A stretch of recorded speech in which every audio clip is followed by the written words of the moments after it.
Today's daf, Be'ezus Hashem, is Masechta Gittin Daf Mem Zayin, and we will begin on Daf Mem Vav Beis by the Mishnah. Okay, so we're going to start with the Mishnah. Hamoiches Asmoi. The Mishnah begins. Hamoiche es Atzmoi ve'es bonav legoyim. Someone sells himself and his children to a goyim. In other words, he's looking for some extra money, and he sells himself and his children for goyim, so he gets to keep the money, and now his children and himself are slaves to the goyim. So there's a mitzvah to be pidyon shvuyim, or we don't want yidden to start being forced to work for goyim and live by goyim. But the Mishnah says a shocking thing. It's ein poidenoisam. We don't redeem them, and the question is why? Why don't we redeem these? Why don't we redeem these people? So that the Gemara is going to explain. The Gemara is going to explain that we are talking about a yid who did this 3 times. Exactly, this is the 3rd time he's doing that. He's selling himself to goyim, and he's selling his children to goyim, and he wants the tzibur to start redeeming him and coming up with the money to redeem him. So therefore, and that's a good way to make money. So therefore, this time we stop redeeming him. Says the Mishnah, Aval poidin es habonim la'achamisas avim. If it's the 3rd time and the father died, then you can redeem the kids, because the kids are not at fault over here. They just went along with the father in the sale. But you have to wait till after the father dies, even though while they're even when their father is alive, they're still living by the goyim. But the truth is that their father will watch them, that they shouldn't mingle so much. But once their father passes away, then it's on the responsibility of the tzibur to redeem them. And that's what we said. Oma Rav Asi. Rav Asi explained. Rav Asi said, "Who shemocha shoshana b'shilish," that this discussion is the person sold himself once, twice, and this is the 3rd time. If it's the 3rd time, ein paidanai, so we don't redeem him. Says the Gemara, Hani Bei Michse. There was these people from Bei Michse. Yasri Zuzim Goyim. They borrowed money from Goyim. They had no money to pay the money back. So therefore, also therefore they were taken into captivity by the Goyim, because you couldn't pay back your debts. It's the mafia. So you're taken into captivity to be slaves. Also, they came in front of Rav Huna and to paskim regarding this matter. Should they redeem him? Pidyon shvuyim, right? So Rav Huna said, what can I do for you? You family of Michse, the Tanan, if you sell yourself and your children to Goyim, they don't redeem you. So I can't redeem you. Amalei Rab Abba. So Rab Abba said, Limatani Rabbeini v'hu v'shana v'shilis. Rab Abba, who was there, was not aware of all the details of the case. He said, Rabbi, didn't you teach us that this has the only time you don't redeem them if it's the 3rd time?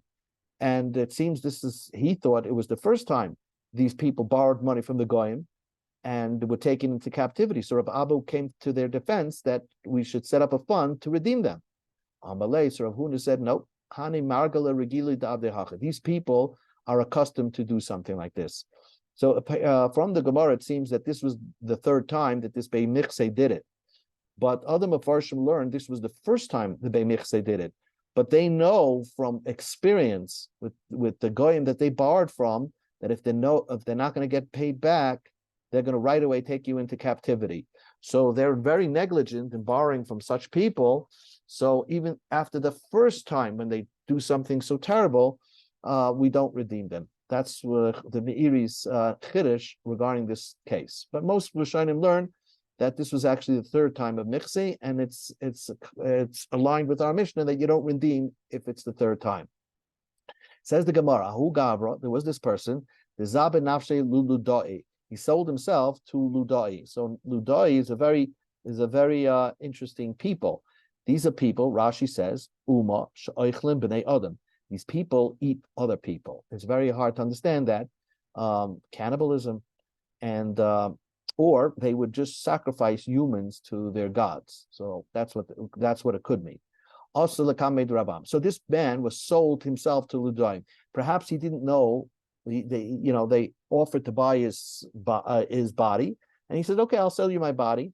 He thought he was going into slavery, and in fact, they were going to kill him and to offer him up to the gods. So also the Kami to Rabami. So he came to Rabami, Amalei. So he said to Rabami, you go to Daf Mem Zayin Amar Aleph, Pirkan, I want you to redeem me because I am redeem me because I am in danger. Amalei. So Rabami said, and he's thinking out loud. So now we learned in the Mishnah, someone who sells himself and his children to goyim, right? So the Mishnah says, "Ain paidinai," so we don't redeem them.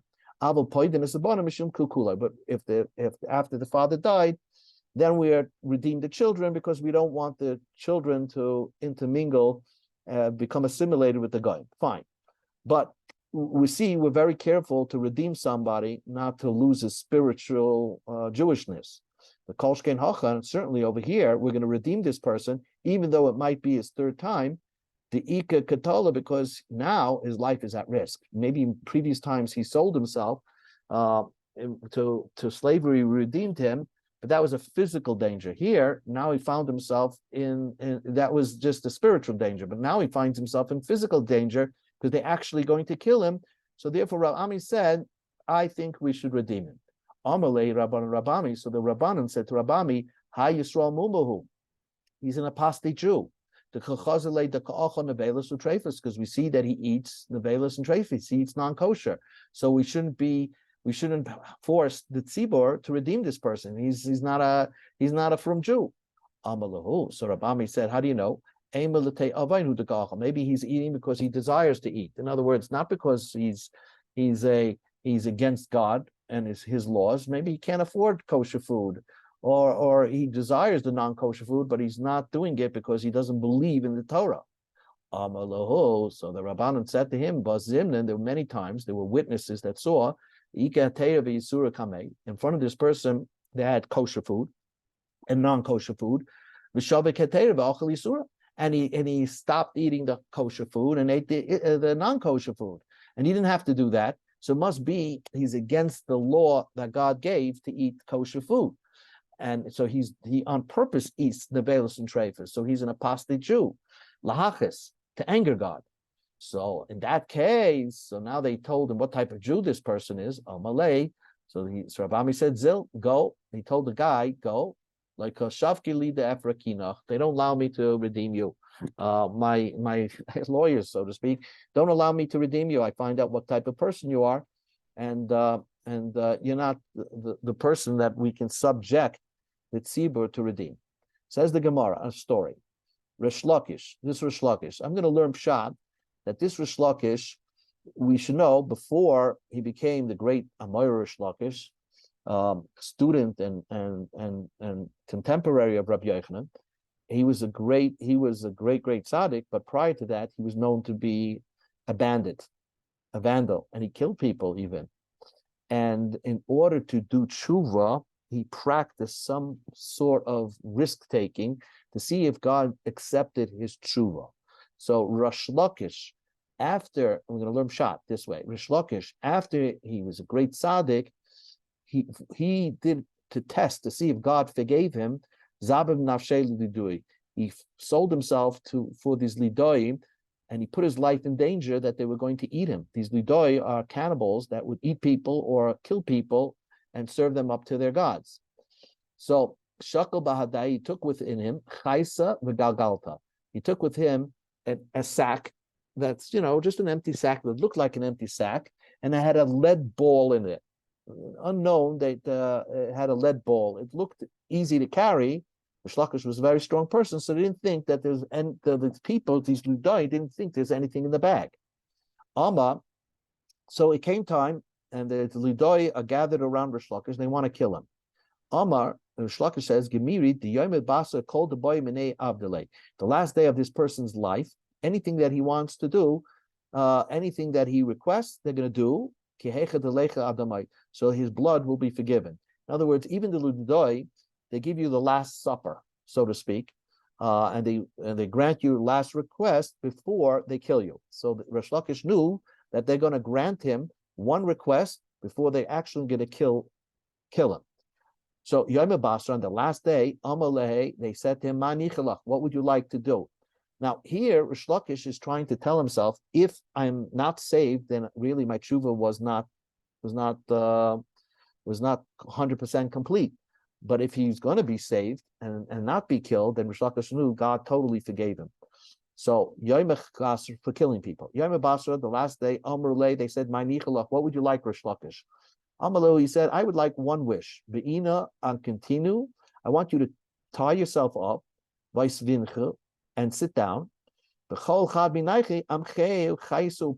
each one of you, I'm going to take this little sack, which is nothing in this sack, unbeknownst to them, and I'm just going to give you a little swing with it and whack you over the head. But nothing, I don't mean to harm you in any which way. So they didn't know that there was a black lead ball in this sack. Continue. So they agreed to tie themselves up. And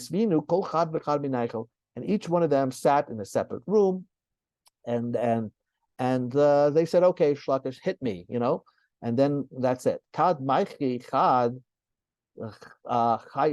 When he would whack them with one swing of that bag, nafek nishmasei, or that person who was sitting tied up got hit so hard that he was killed. And as he was killed, his teeth were smiling. In other words, he looked like he died with a smile, thinking that it's not going to hurt, and really it killed him with that smile. And then Rish Lakish said out loud, are you laughing at me? Palga de Chaisa, I still have a half a whack to give you, because we agreed that 1.5 times I can hit you. So the other ones who are listening in are saying, "Oh, the Rish Lakish is crazy. He just whacked this guy and with a little nothing, and he's still smiling." So, but the truth is, Rish Lakish killed him, and he's saying, "Oh, you're smiling. I still have another half a whack to give you." Katlina Lekule. In this way, he was able to kill all these killers. Nafak, he went, Vasa, and he escaped. So that's it. That's how Rish Lakish escaped. And he knew that since God allowed him to escape such a dangerous situation with such dangerous people that want to kill him, so Rish Lakish knew that maybe God forgave him for his sins, previous sins. Now, although Rish Lakish killed people, he also was somebody who stole money from people prior to becoming the Gadol B'Yisrael. Yosef, he was eating and drinking. And what it means is that every dollar that he earned, every penny that he had, he gave it away for tzedakah. Only he ate and drank whatever he earned for that day, and he relied that God will provide him for tomorrow. So he never slept with a penny in his pocket overnight. Amrele Breiti, so his daughter said, at night, you spent all your money. You don't even have a pillow to sleep on. How are you going to sleep at night if you're giving away all your money? Amalei Biti, he said to my daughter, crazy car, I sleep on my stomach. Apparently, Rish Lakish is a heavy person, and he was able to sleep comfortably on his stomach. When Rish Lakish passed on, the only thing that he had in his name was a kav of saffron. Kav is a measurement of saffron. So it's maybe a vial of saffron. That's all he had. That's all he was worth. Every day, every earnings that he had, he gave away for tzedakah. Karen Nafshe, so that he called on himself. People called on him. He's leaving to his others his wealth. In other words, Rish Lakish's goal was to die totally penniless.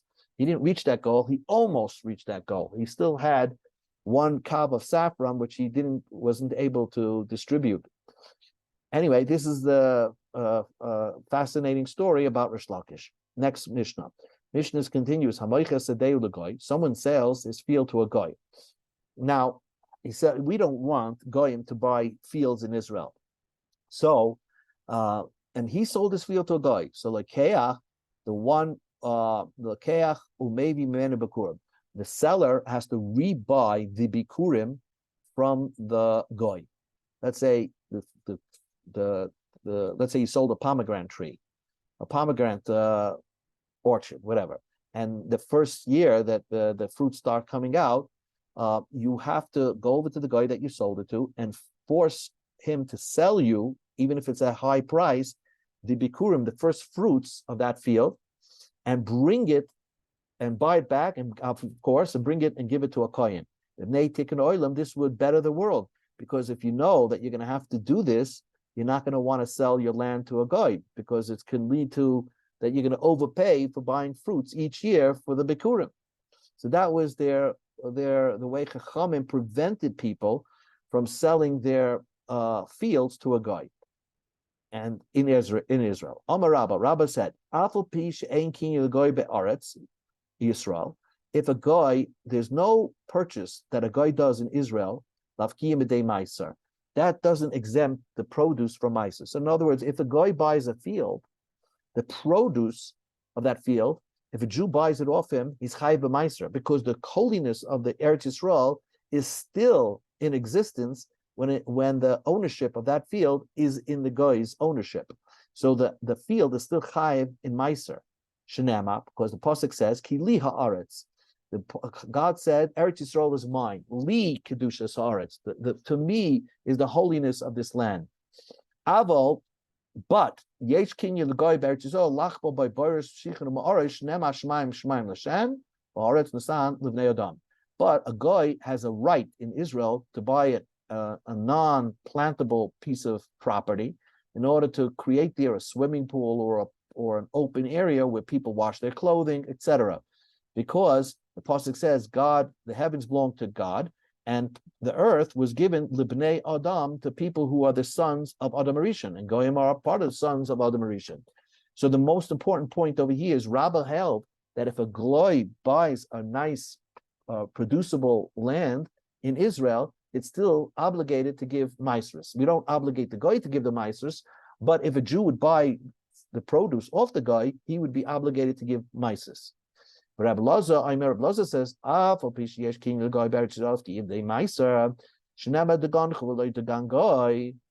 that there is a kinyan in Eretz Yisrael. Once the ownership of the land belongs to the guy, the land is exempt from trumas or maasros. How do you know? Because the pasuk says degancha, it's only your wheat that it's obligated in trumas or maasros. Not if it's the wheat of the guy. So that's Rab Loza saying. Or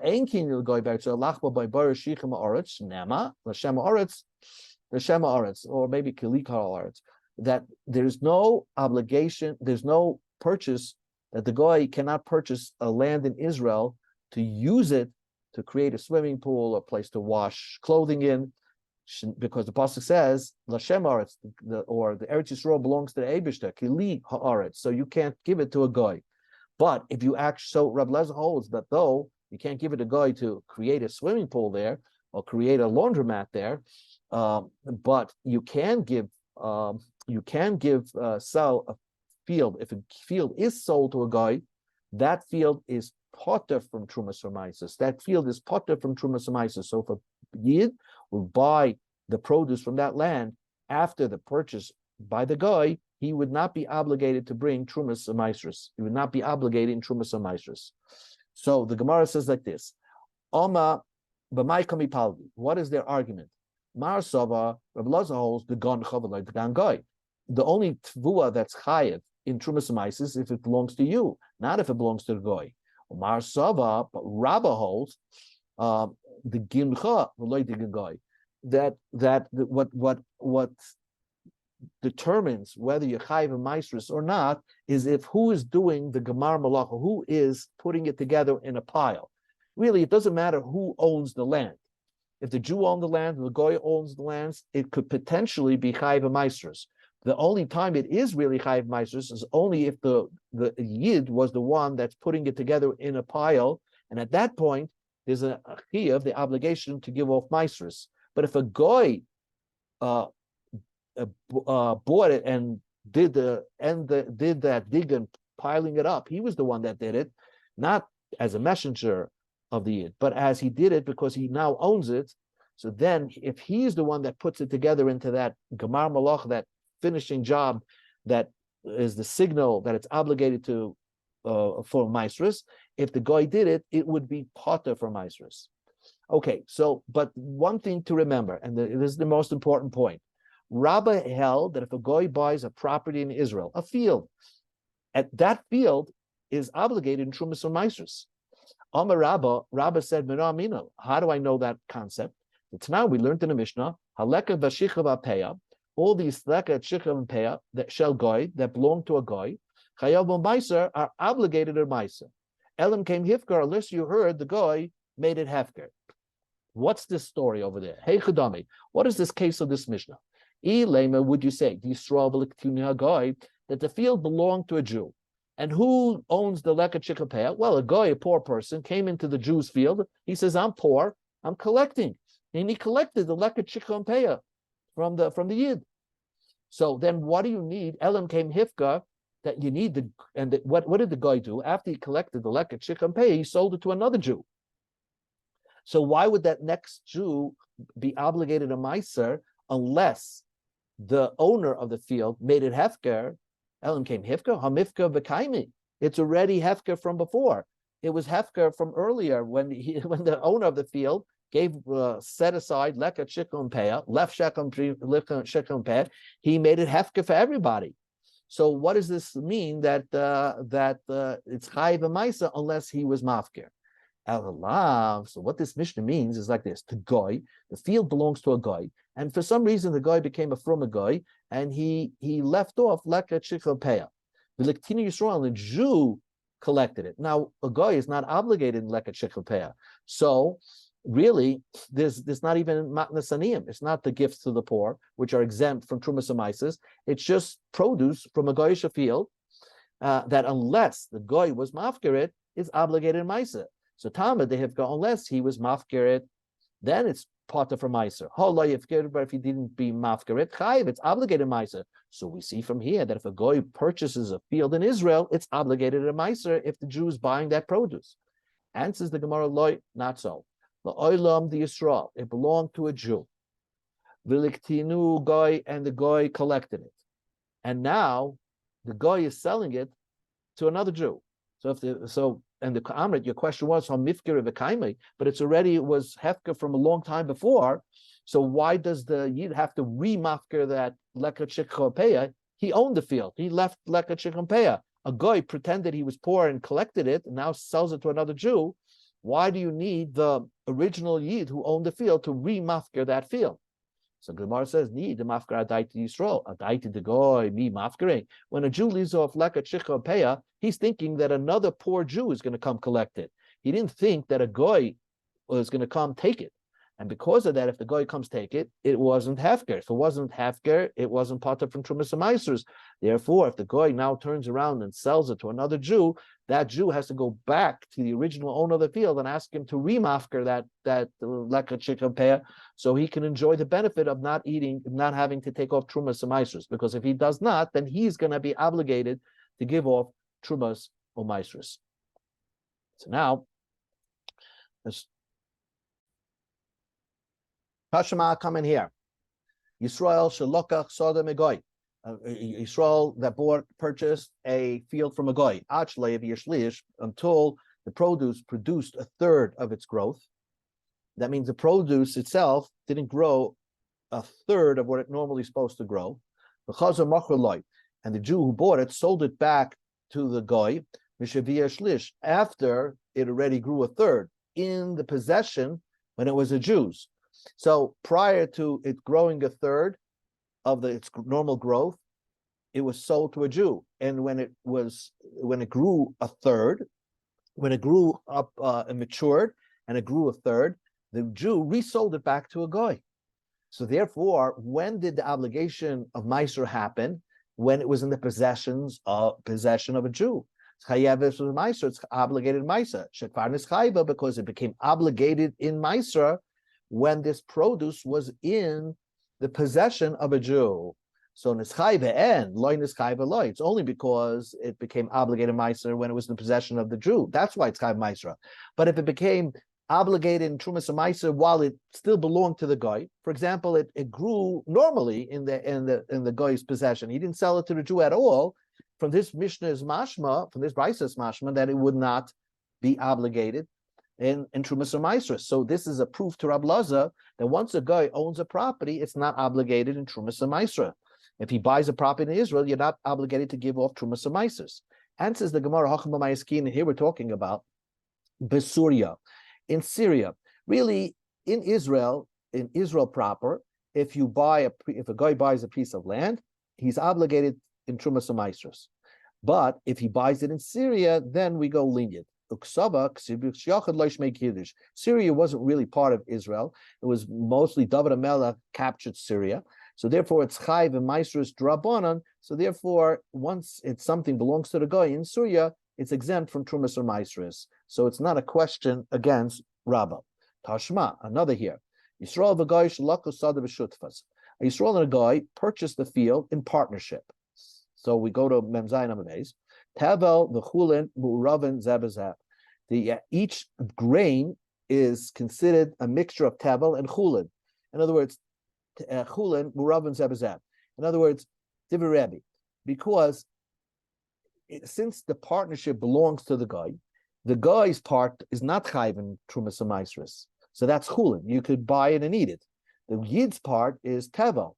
So if they divide up the yid part, what belongs to yid part, yid's is tevel. So if they divide up all the produce of that land, each stalk is partly a Jewish, which is obligated in Trumas or Maasros, and partly a goyish stalk, which is not obligated in Trumas or Maasros.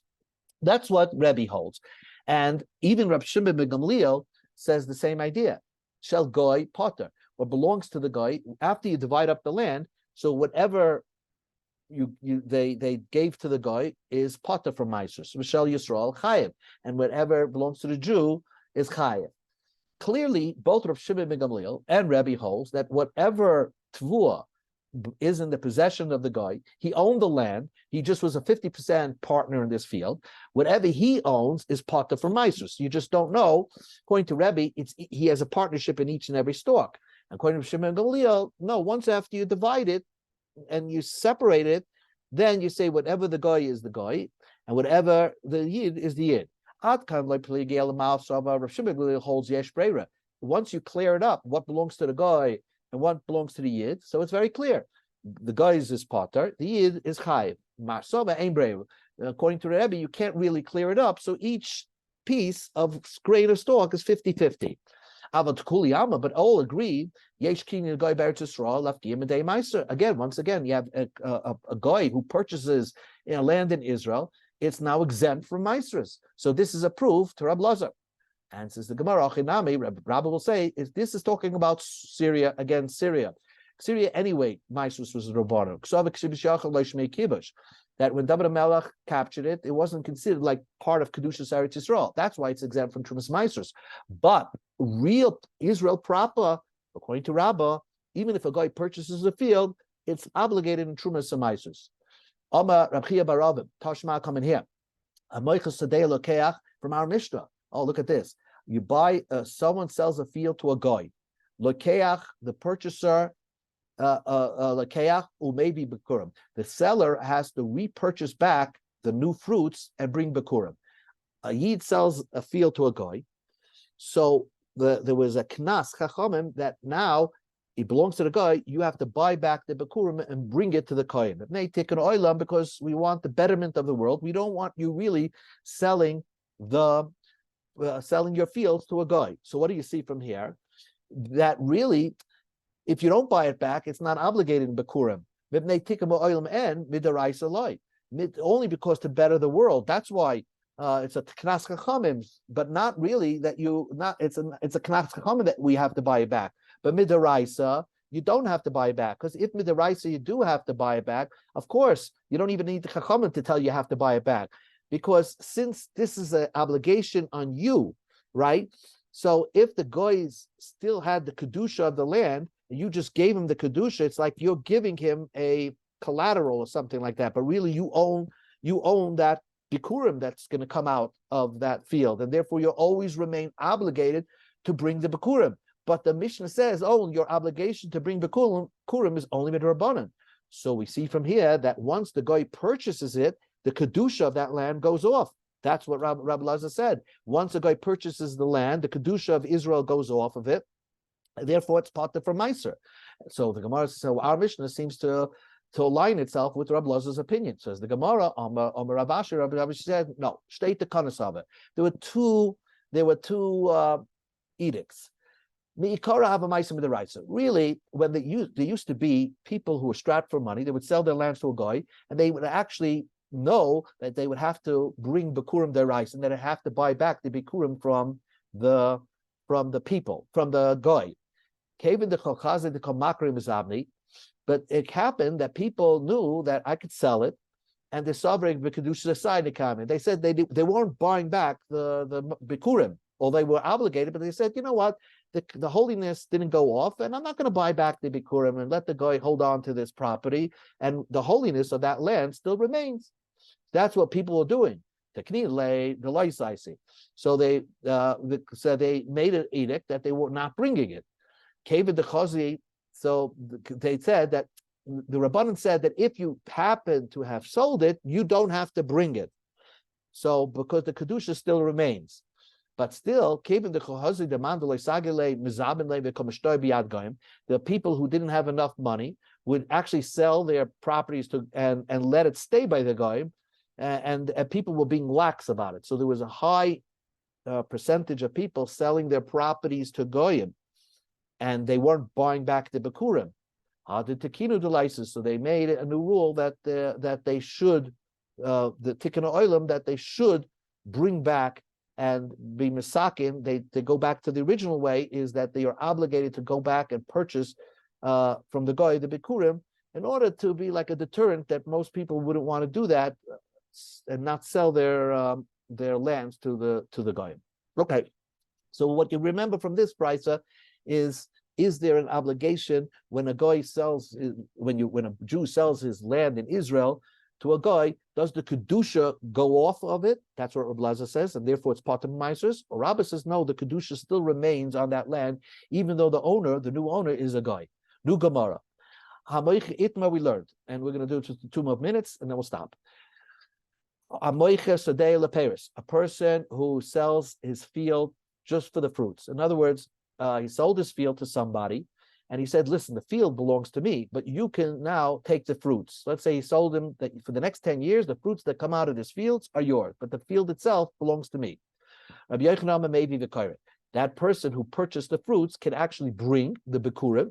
He's obligated to bring bikurim, the kaira, and he can read the parsha, even though technically he's saying that the adama asher nesatali, that this land is mine, even though technically the land is not his. But he's benefiting from this land. What land is supposed to be benefited for is for the use of fruits. He brings and he does not read the bikurim.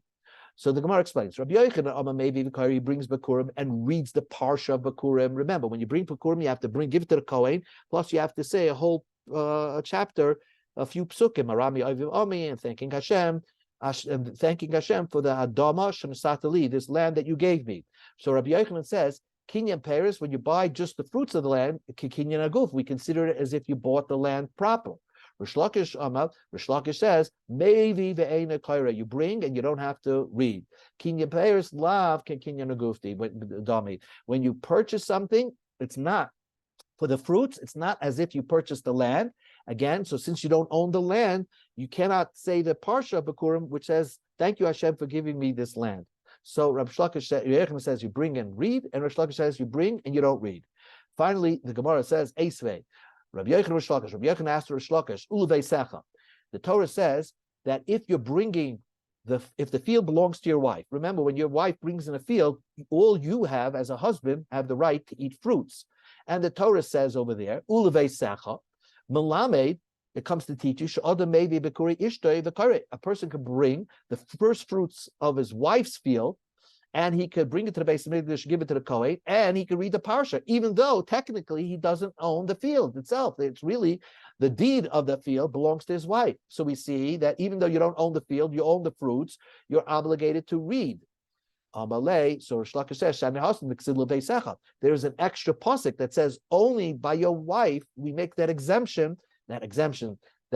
obligation, that even though it's your wife's field and you as a husband only have the right to eat the fruits, you're obligated to bring the Bikurim and actually read it. But that's only a specific case, not in a case where someone sold his field to a stranger only for the rights of the fruits. That purchaser does not have to read the Bikurim Parsha. And one last thing, others say, Reish Lakish asked Rabbi Yochanan the following question, similar. Ulveischa teaches you that that from your wife's field, the pasuk says that you have to bring the Bikurim and read. And Reish Lakish agrees to that. But only because it says by an extra pasuk ulveisecha, that's why when it's your wife's field, you're obligated to read. But if it's if you sell it to somebody, a stranger, you're not obligated to read. So we see Reish Lakish says, in my opinion, is correct that if you sell it to a stranger, you're not obligated to read. So this is Rabbi Yochanan says, that's where I got my idea from. Just like when you bring your wife's produce from her field that she brought into the marriage, even though you don't own the field, you're obligated to bring the Bikurim and read the parsha of the Bikurim. So also somebody who purchased the land just for its fruits and he doesn't own the field itself is also obligated to not only bring the Bikurim but also read the Bikurim. So we'll continue Be'ez Hashem tomorrow more with this machlokes.